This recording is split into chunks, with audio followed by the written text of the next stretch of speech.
Hi friends, welcome back to my channel. आज आप लोगों के साथ शेयर करने वाली हूँ परफेक्ट डबल कटोरी ब्लाउज स्टिचिंग। और ये जो ब्लाउज होगा ना, उसका फुल कटिंग का वीडियो मैंने स्टेप बाय स्टेप मेरे यूट्यूब चैनल पर अपलोड किया हुआ है। आप लोग देखना चाहते हैं तो जाके ज़रूर देखिएगा।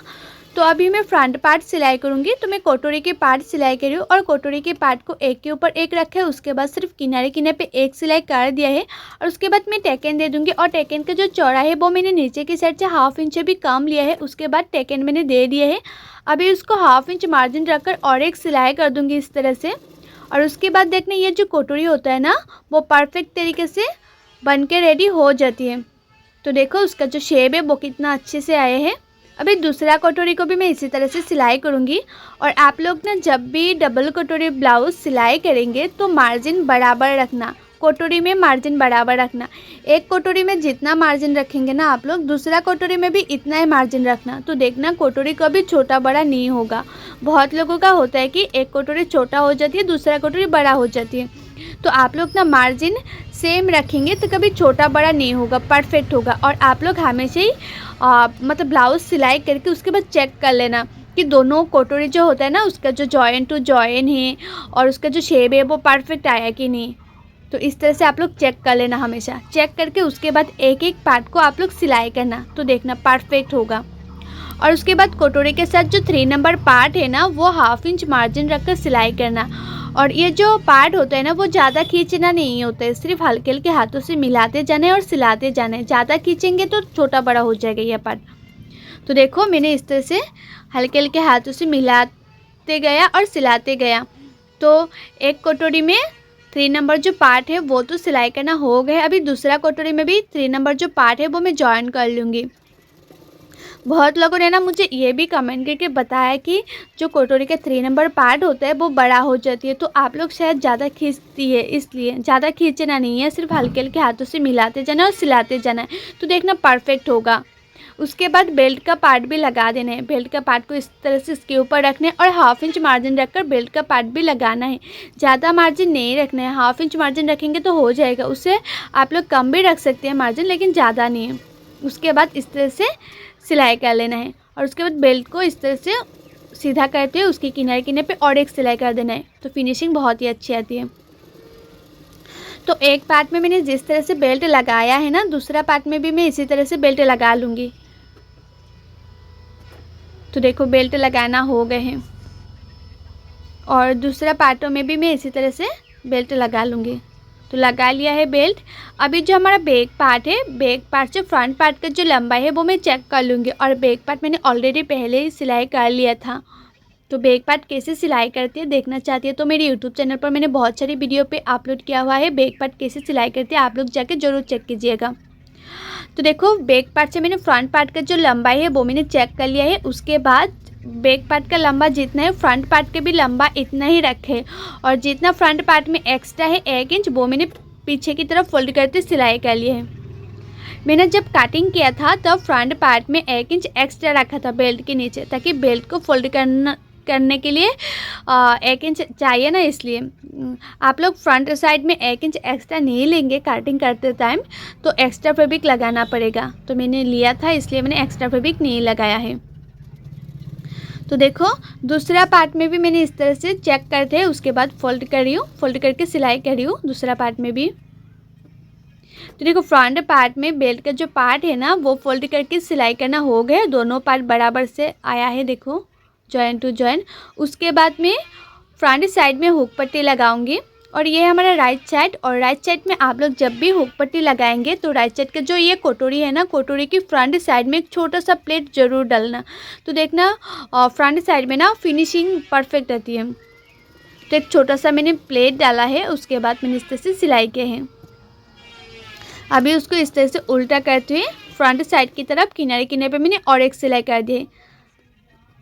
और हुक पट्टी का जो चौड़ा है वो आप लोग 2 इंच रखना। तो मैंने थोड़ा सा ज़्यादा लिया था तो मैंने थोड़ा सा एक्स्ट्रा काट कर लिया, ताकि पीछे की तरफ जब भी फोल्ड करके सिलाई करूँ ज़्यादा मोटा ना लगे। आप लोग इस बात ध्यान में रखकर उसके बाद सिलाई करना कि हुक पट्टी आप लोग जब भी सिलाई करें ज़्यादा मोटा ना लगे। ज़्यादा मोटा लगेगा तो फिनिशिंग अच्छा नहीं होगा, देखने में भी अच्छा नहीं लगेगा। तो देखो ये जो हमारा राइट साइड का कटोरी का पार्ट है वो कितना फिनिशिंग से हुआ है, मैंने जो हुक पट्टी लगाया है वो। और ये है हमारा लेफ़्ट साइड का पार्ट। और लेफ़्ट साइड का पार्ट में आप लोग जब भी हुक पट्टी लगाएंगे ना तो इस पार्ट को इस तरह से उल्टा करते उसके बाद लगाना मतलब सिलाई करना। तो मैंने इस तरह से उल्टा करते हुए 1/2 इंच मार्जिन रखकर उसके बाद सिलाई कर रही हूँ। बहुत लोगों को ना हुक पट्टी लगाना अच्छी तरह से नहीं आती है, तो इसलिए फ्रंट साइड में फिनिशिंग अच्छी नहीं होते। तो आप लोग एक एक पार्ट को भी ध्यान रखकर उसके बाद सिलाई करना। अभी मैं उसको फ्रंट साइड की तरफ इस तरह से रखकर सिलाई कर लूँगी। और आप लोग ना कटिंग अच्छी तरह से करेंगे तो टिचिंग भी अच्छी होगा, और टिचिंग अच्छी होगा तो ब्लाउज़ का फिटिंग्स भी बहुत ही अच्छा आएगा। तो आप लोग हमेशा ट्राई करना कि कटिंग भी अच्छी तरह से करें, परफेक्ट तरीके से कटिंग करें। तो 100% 1000% श्योर बोल रही हूँ, आप लोगों का जो ब्लाउज़ है वो फिनिशिंग से फिटिंग होगा, फिनिशिंग फिटिंग बहुत ही अच्छा आएगा। तो हमारा देखो दोनों पार्टों में हुक पट्टी लगाना हो गए। उसके बाद जो नेक का गुलाई का शेप है वो अच्छी तरह से आया कि नहीं वो मैंने चेक कर लिया है। तो थोड़ा सा तिरछा हुआ था तो तिरछा पार्ट को मैंने काट कर लिया है। उसके बाद नेक में मैं एक्स्ट्रा फैब्रिक लगाऊंगी। और ये जो एक्स्ट्रा फैब्रिक है ना वो मैंने उड़ेप काट नहीं किया था, सिंपल सीधा काट किया है। इसलिए मैं छोटा छोटा प्लेट डालकर नेक का फिनिशिंग दूँगी। इस तरह से मैंने छोटा छोटा प्लेट डाल रही हूँ। और ये जो नेक में एक्स्ट्रा फैब्रिक लगा रही हूँ ना वो थोड़ा सा बचा हुआ अस्तर का फैब्रिक था वही यूज़ कर रही हूँ।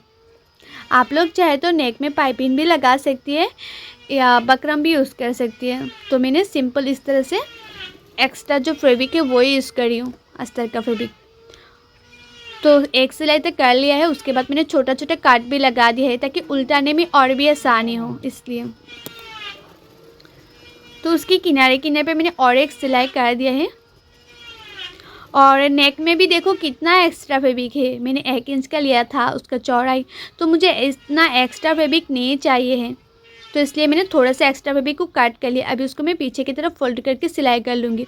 आप लोग ये भी ध्यान में रखकर सिलाई करना कि जो नेक होता है ना नेक की साइड में ज़्यादा मोटा ना लगे। ज़्यादा मोटा लगेगा तो देखने में अच्छा नहीं लगेगा, इसलिए मैं थोड़ा सा काट कर लिया है। तो देखो ये जो हमारा पार्ट है ना मतलब नेक का, तो नेक में मैंने एक्स्ट्रा फैब्रिक लगा के फिनिशिंग दे दिया है। और उसके बाद चेक कर लेना कि उसका जो गुलाई का शेप है वो अच्छी तरह से आया कि नहीं। तो देखो फ्रंट साइड में नेक का जो गुलाई का शेप है वो परफेक्ट आई है। अभी मैं फ्रंट पार्ट के ऊपर बैक पार्ट को इस तरह से रख दूँगी और शोल्डर सिलाई करूँगी। और शोल्डर को भी आप लोग ना 1/2 इंच मार्जिन रखकर सिलाई करना। और ये जो ब्लाउज़ है ना वो मैं नॉर्मल नेक पे बना रही हूँ, तो मैंने शोल्डर को सीधा ही सिलाई किया है, ज़्यादा डाउन नहीं गए। आप लोग ना डीप नेक पर ब्लाउज़ सिलाई करेंगे तो जो शोल्डर होता है शोल्डर को नेक की साइड में थोड़ा सा डाउन करते सिलाई करना, तो देखना कभी शोल्डर गिरेगा नहीं। और हाई नेक पर, कॉलर नेक पर और बोट नेक पर आप लोग हमेशा ही जो शोल्डर होता है ना वो आर्म होल की तरफ डाउन करते सिलाई करना, तो फिटिंग्स बहुत अच्छी आती है। उसके बाद मैंने साइड से भी एक सिलाई कर रही हूँ। साइड से सिर्फ मैंने किनारे किनारे पे एक सिलाई किया है। और फिटिंग का जो सिलाई है वो स्लीव लगाने के बाद करूँगी। और थोड़ा सा देखो एक्स्ट्रा फैब्रिक है, थोड़ा सा मैंने एक्स्ट्रा फैब्रिक को इस तरह से कट कर रही हूँ। अभी इसको मैं उल्टा कर लूँगी। अच्छी तरह से मैंने उल्टा कर लिया है और अभी मैं स्लीव लगाऊंगी। और ये जो स्लीव है ना वो मैंने इस तरह से 2 फोल्ड किया है। और स्लीव का जो मिडिल है, स्लीव का मिडिल और ये जो हमारा शोल्डर का मिडिल है वहाँ से लगाऊंगी। आप लोग हमेशा ही शोल्डर की मिडिल से स्लीव को लगाना। जो लोग बिगिनर से न्यू है वो लोग हमेशा शोल्डर की मिडिल से स्लीव को लगाना, तो देखना परफेक्ट होगा, कभी छोटा बड़ा नहीं होगा। और थोड़ा सा छोटा बड़ा होगा तो कोई दिक्कत नहीं होगा। इसलिए आप लोग जो स्लीव होता है ना वो मिडिल से लगाना, शोल्डर की मिडिल से।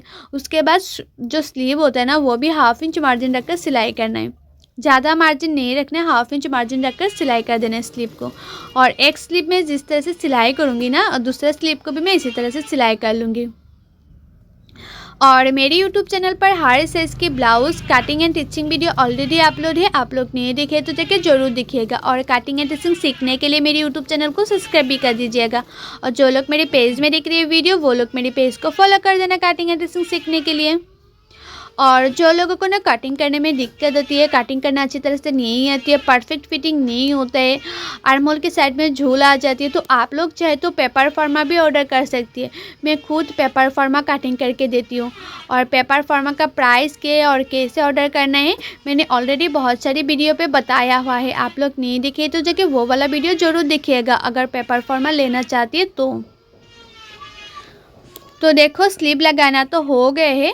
अभी मैं फिटिंग के लिए मार्किंग कर रही हूँ। आप लोगों का चेस्ट जितना है इतने में मार्किंग करना, और उसके बाद कमर जितना है इतने में मार्किंग कर लेना, और उसके बाद आप लोगों का मोहरे जितना है इतने में मार्किंग करके उसके बाद फिटिंग के लिए सिलाई करना। तो देखो मैंने इस तरह से मार्किंग कर रही हूँ। आप लोग ना इस तरह से मार्किंग करके उसके बाद फिटिंग के लिए सिलाई करेंगे ना तो परफेक्ट रहती है, कभी टाइट लूज नहीं होते। तो देखो मैंने पहले मार्किंग कर लिया है, अभी मैं फिटिंग के लिए सिलाई कर रही हूँ। बहुत लोगों को ना होता है कि जो फिटिंग का सिलाई है वो अच्छी तरह से करना नहीं आती है। आप लोग ना इस तरह से मेजरमेंट लेके सिलाई करेंगे तो परफेक्ट होगा। और जो कमर का मेजरमेंट है वो मैं जब कटिंग करती हूँ तब कमर का मेजरमेंट लेके कटिंग नहीं करती हूँ, कमर का मेजरमेंट नहीं लेती हूँ कटिंग करते टाइम। जब मैं फिटिंग का सिलाई करती हूँ तब कमर का मेजरमेंट लेके उसके बाद फिटिंग का सिलाई करती हूँ। तो देखो मैंने थोड़ा सा एक्स्ट्रा फैब्रिक को मैंने साइड से कट कर लिया है क्योंकि मुझे इतना भी एक्स्ट्रा फैब्रिक नहीं चाहिए था। तो मैंने हर साइज़ में एक्स्ट्रा 2 इंच रखती हूँ, तो इसमें भी मैंने एक्स्ट्रा 2 इंच रखे हैं। तो मुझे एक्स्ट्रा 2 इंच नहीं चाहिए, थोड़ा सा कम चाहिए, तो इसलिए मैंने साइड से थोड़ा सा कट कर लिया है। उसके बाद जितना भी एक्स्ट्रा फैब्रिक है ना साइड में, वो एक्स्ट्रा फैब्रिक को अंदर की तरफ इस तरह से रख कर उसके बाद मैंने सिलाई कर लिया ताकि जो धागा है वो निकल के ना आए और फिनिशिंग से रेडी हो जाए। तो देखो ये जो हमारा ब्लाउज़ है वो लगभग रेडी हो गए हैं, कंप्लीट हो गए हैं। और ये जो ब्लाउज़ है ना बहुत ही सिंपल है, इसमें मैंने कुछ मतलब कुछ पाइपिंग टाइपिंग नहीं लगाया है और ज़्यादा डीप भी नहीं के है, नॉर्मल नेक पे है ये। और बैक साइड में मैं डोरी भी लगा लूँगी और फ्रंट साइड में मैं हुक भी लगा लूँगी। और ये है हमारा ब्लाउज़ का फाइनल लुक, आप लोग खुद ही देख सकते हो कितना फिनिशिंग से हुआ है। और फ्रंट साइड में मैंने मशीन से सिलाई किया है, कोई हाथ सिलाई नहीं किया है, फिर भी उसका फिनिशिंग बहुत ही अच्छा है। और आप लोगों को मेरा ये टीचिंग का वीडियो कैसा लगे कमेंट करके ज़रूर बताना, और अच्छा लगे तो लाइक करना, शेयर करना एंड मेरे यूट्यूब चैनल को सब्सक्राइब भी कर देना। सो बाय, थैंक्स फॉर वॉचिंग, मिलते हैं नेक्स्ट वीडियो पे।